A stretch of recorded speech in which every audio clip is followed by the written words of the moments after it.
Hi everyone, my name is Sayegh Jr. I'm a children's book author and illustrator, and today we're going to be talking about Procreate for the iPad Pro, in particular the QuickShape tool.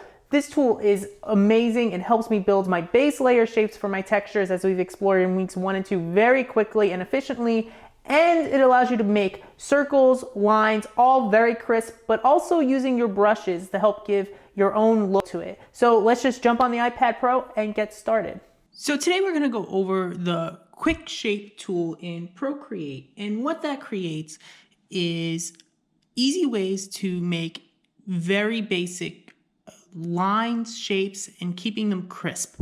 And what I mean by that is that I can draw any, say I was trying to draw a circle. Let me pull up my brush. And it's hard to draw like a perfect circle on paper or on the computer. It's extremely difficult. So what I'm going to do is just tap once to undo that. But when I draw it this time, Procreate has this really useful tool that when you hold a shape or hold your pencil down, it turns it into what's called a quick shape. And with the quick shape, you can go up and hit edit, and it knows that I made a circle, so I can keep it an ellipse, which is kind of in the family of circles, but it allows it to be ovals. You use these a lot for tires. Industrial designers use these all the time. Or you can turn it into a circle, which keeps this a perfect circle. So this is great for just creating a basic moon shape or a sun shape or any circle that you need to start out with. And what's great with Procreate, I can just take this and fill it in, and I have a perfect circle. But what a lot of people don't realize, that this also works with lines really well. So I can make one line, and if I need it to be straight, I just hold it and I can drag it. So I'm going to undo that again. It also works with a series of lines. So if I did like a zigzag and held it, it now makes it a perfect zigzag. Or I can edit it, and what is made now is called a polyline, which is a series of lines, and I can make them more to what I wanted. And I use this tool quite often. It reminds me a lot of Illustrator, how you use basic shapes to build other shapes, but it's more organic, and I love that it keeps my brush and the grain that I have within the brushes. So probably the way I use it the most is to build quadrilaterals. I really love building rectangular shapes that are often uneven on each side, but it keeps it a perfect rectangle, and I can really keep some of the contrast of my lines and really play with things being off balance. So I can keep building them and editing them and choosing the quadrilateral, which makes it just made of 4 lines is really the difference. Polyline is an infinite number of lines, where quadrilateral keeps it to 4 lines.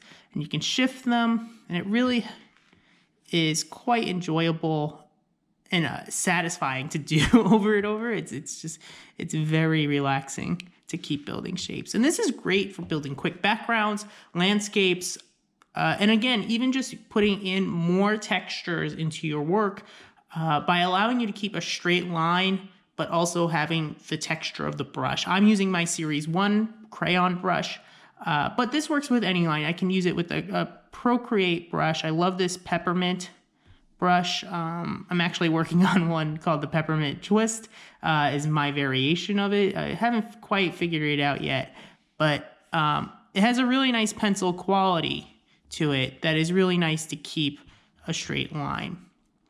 You can also adjust the time that you hold the pencil down in the preferences, if you choose that, if you want it to be a little longer or it's adjusting too quick, or if you need it to be a little faster and you're doing this quite often. I highly suggest playing it up to your strengths.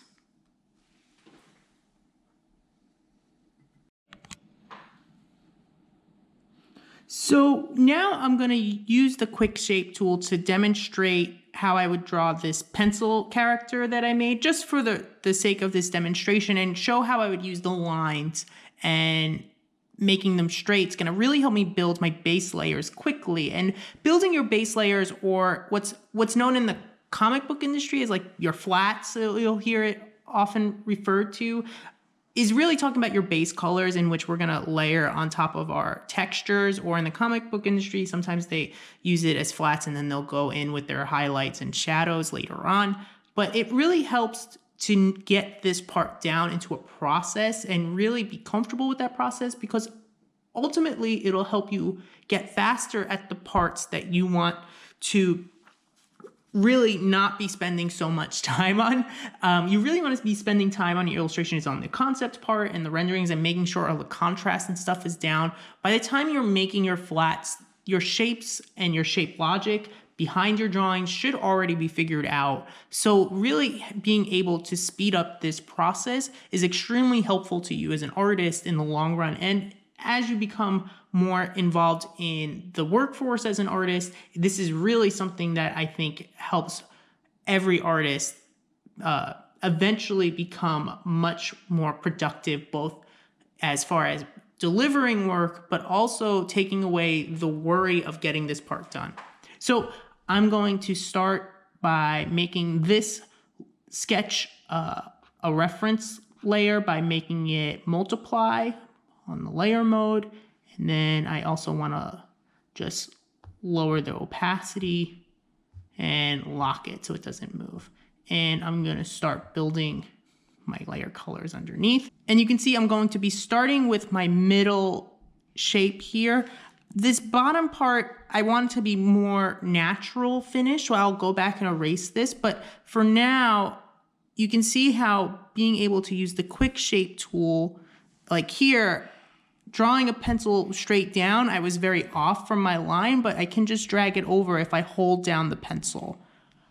And it really saves me a lot of time of going back and forth or undoing in Procreate. So it really saves you a lot of time. And then we're just going to drag a color drop here. I'm going to just make sure my threshold is pretty high, like maybe around 60%.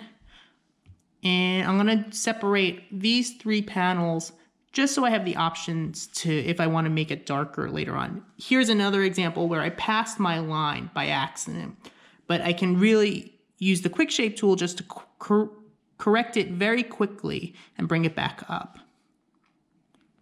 I'm going to go here, and this is going to go all the way to the right.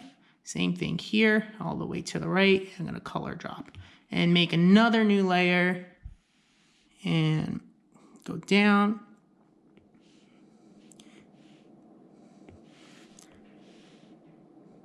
Here, and then color drop again. Okay. Now I'm going to do my eraser. I'm going to just look for a red that's kind of close. We'll be adding a texture to that. And this one's very easy. So I'm just going to do one line this way. And it doesn't matter because we're going to have a little band on top in probably a green. And I'm going to just drop the color. And then up here, I'm going to add another one that's on top of all of these for that green band. I like this color, maybe just a little lighter. And again, it's really helpful. And I suggest to keep your illustration interesting, you don't want to do completely straight lines across. So I add a little angle, which is really fun, to help make it a little bit more whimsical, and not as perfect. I think that's where the QuickShape tool has its drawbacks. Your natural line, you often want to show off your natural line. So keeping that balance of having lines that are perfectly straight to help keep the structure of what you're trying to draw, but also keeping a line that's natural to you as an artist, that's recognizable as your own line.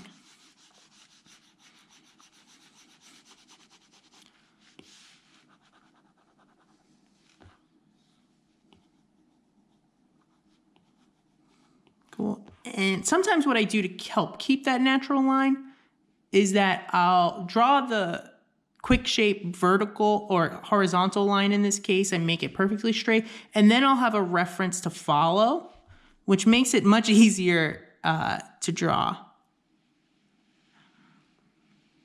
And just to help keep it a little bit more not as polished, or just part of it, which I might do here, just to get it a little bit more irregular, or erase part of it, which is also a nice way to keep it a little bit more natural.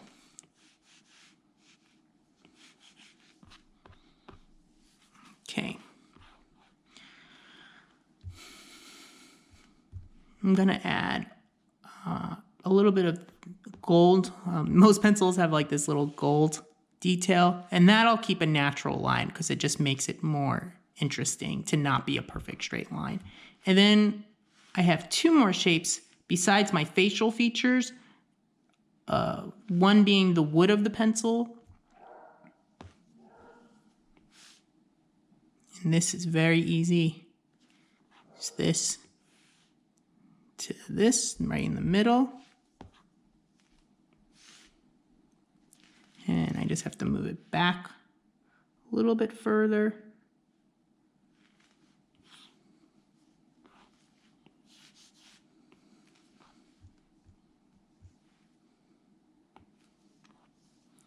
And then finally, the actual pencil.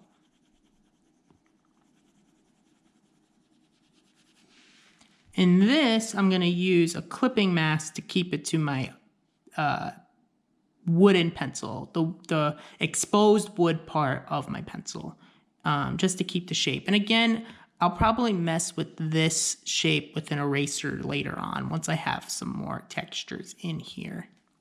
And I think this would be a great time to start adding textures very quickly.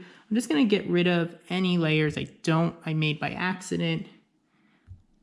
Sometimes that happens when you're using the touch features very quickly. And just for a little bit more balance, I'll probably go back to white, but I'm just going to make it a little gray. Usually when you have a color, it helps you see contrast a little bit easier than just using white. So I like to keep a color or a neutral color in the background as I'm making decisions about my textures. So let's get started. And what I do with my textures in Procreate is that I'll actually make a photo library for stuff that I'm doing quick, or just for like Instagram or social media posts, or just for general sketching and ideas. Because sometimes when you use too many textures or for printing purposes, it's much bigger of a texture that you're going to need, especially coming from the children's book industry. I use pretty big textures and pretty big file sizes. So having them, at least from my experience within Procreate, as photos from the photo app on the iPad, it significantly helps the file size as well as the processing power of Procreate. And it really helps you not have to worry about having a sluggish file and bringing textures in. So I just use photos, and I have a special folder where I call textures. And for this, I like this yellow one, is pretty cool. I think we'll use this one. And I'm just going to turn it around and place it. And then just like we did in Photoshop in the other episodes, we're going to use clipping mask here in Procreate. You just click on the layer and hit clipping mask, and then it takes it down. And then I'm just going to move it slightly just so it covers all of the bottom. And then I'll probably just fade it back a little. We are going to have a face on there, so I don't want it to be too overwhelming. And that's about it. And then I'll duplicate this same exact texture and bring it to the other two pieces of yellow. For just organizational sake, I'm going to move this down behind the main block of yellow. And again, you can see what's happening as I drag it. It's getting caught on this clipping mask for the exposed wood, where all you have to do is just take out the clipping mask from this layer. And then I'll duplicate it and drag it down.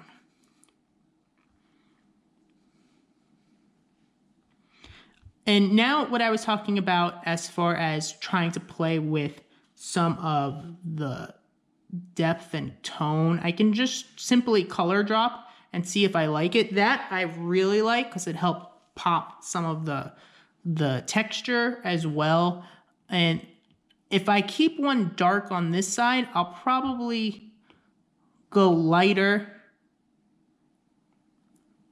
on this left side just to keep at least a little bit of light. Maybe not that light, but just a touch lighter. I think that's enough. Maybe let's try just a little bit more. That might be enough.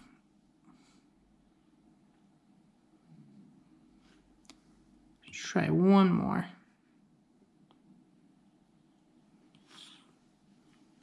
Okay, I think that's better. Great. Now I'm going to go do my exposed wood texture, insert photo, go to my textures.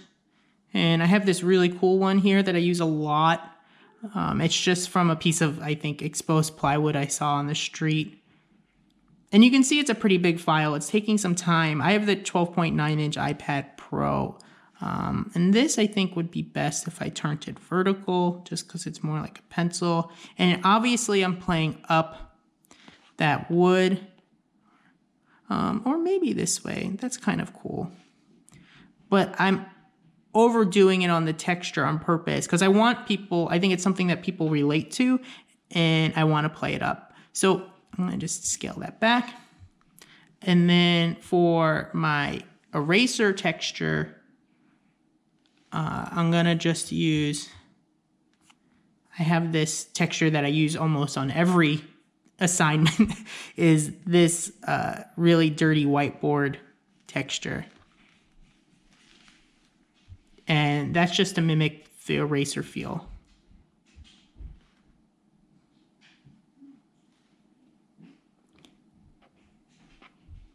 And this I'll play around with some layer modes. That's kind of cool.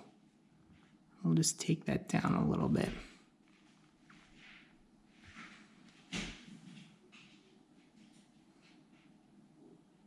And let's get one more texture for the metal part, which I don't think needs to be too crazy, but we can just have some fun.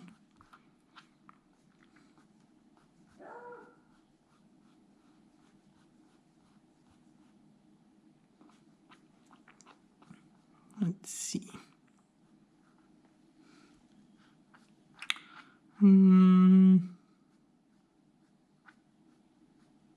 Let's try this.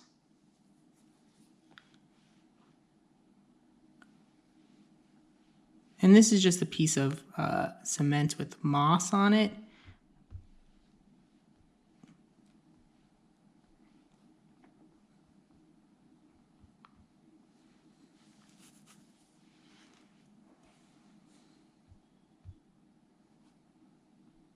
Okay, and now that I have this, I'm going to start playing with the shapes that I made, playing with more tonal value.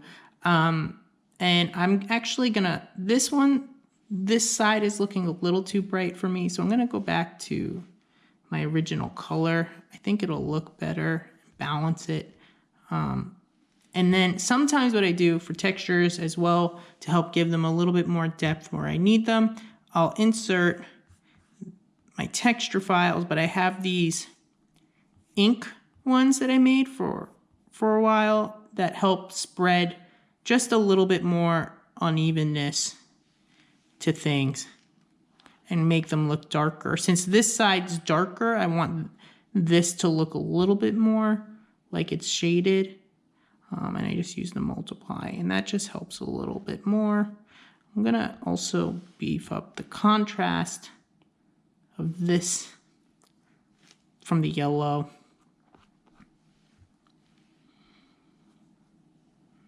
And now I'm going to just start adding some things that I think are signature towards pencils. Like I know there's these lines on the metal that I really like. And this is where you really make it your own. And I think that's part of the fun of it too.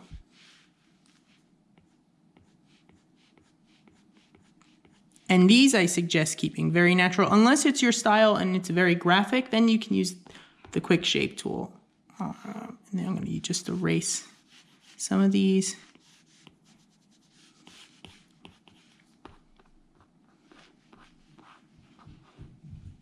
I'm going to go back to this. And I have this brush that I love for making uneven looks. It's what I call the rough and tough texturizer. And it helps make things look really funky and just makes them look a little bit more natural. I also have a square one of this, which might be very helpful for this shape.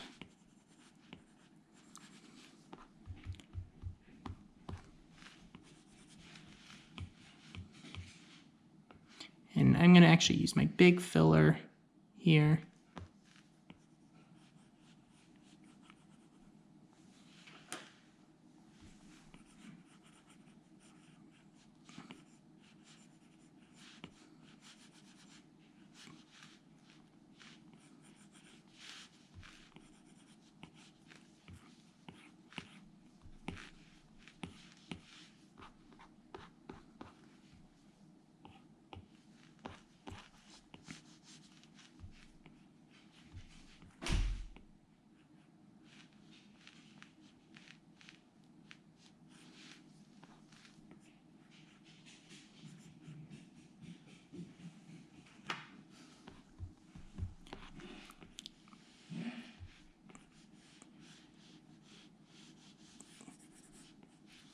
And then go back to this, or even the sharp distressor could be cool, just to help create a little bit more.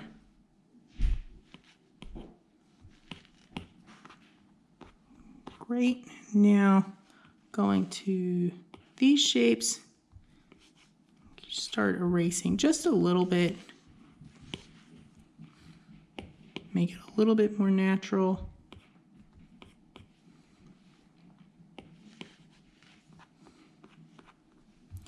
And then I'm gonna also duplicate this texture because I want it to look a little dirty, and go multiply. And I'm gonna just try shifting it a little bit just so it looks a little bit like it's a used pencil eraser.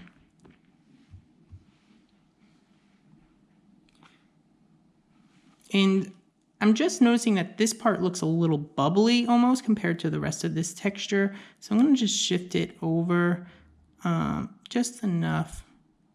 And what's actually pretty neat, and I think this is what having basic shapes to help you figure out where to put things. This is a nice little highlight, which is nice. It's in the texture. So I'm going to use that to my advantage. Move that up. Like that, line it up really nice and neat. And then I'm gonna go back to this layer and just use my brush and just to make it a little bit neat, not as neat, just erase some of it.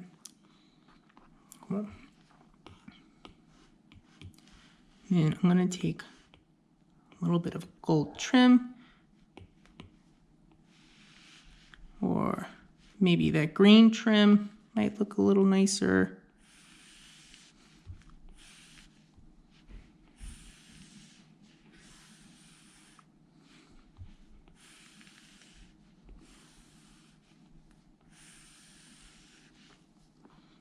And I'm going to go to this yellow one and start erasing some of it.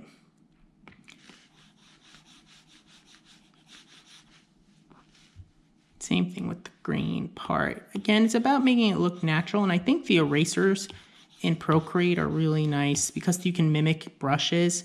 Kind of similar to Photoshop, but I think Procreate has a really nice natural way of doing it. And finally, I'm going to just add the facial features, and then I'll speed up the video so you guys can see the rest of the painting to do the little touches. So I could make a perfect circle here like this, again, to use the QuickShape tool, which is nice. And it doesn't need to be a circle. It could just be an ellipse. You just want to keep them similar sizes. And then I like to do my mouth on a different layer in case I want to move it later.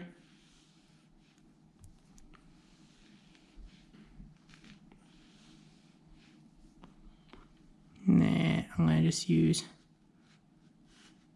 a dark yellow for these under the eye lines. Make my brush a little thinner.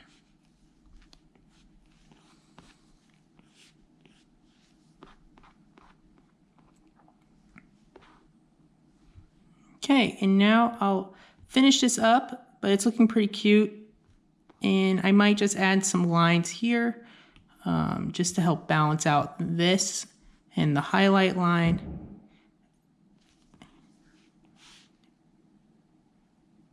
And then erase some of it.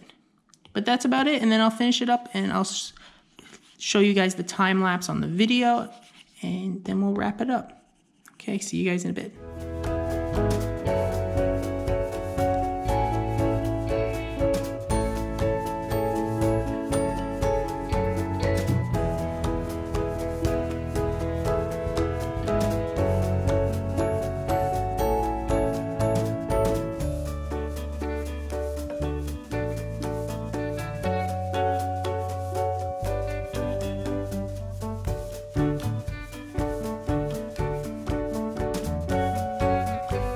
Thank you so much everyone for checking out my video. Please let me know what you think in the comments below and please subscribe to my channel for new videos, tips, and textures every week on Texture Tuesday.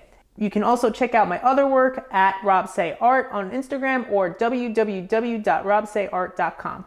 Thanks so much and see you next week.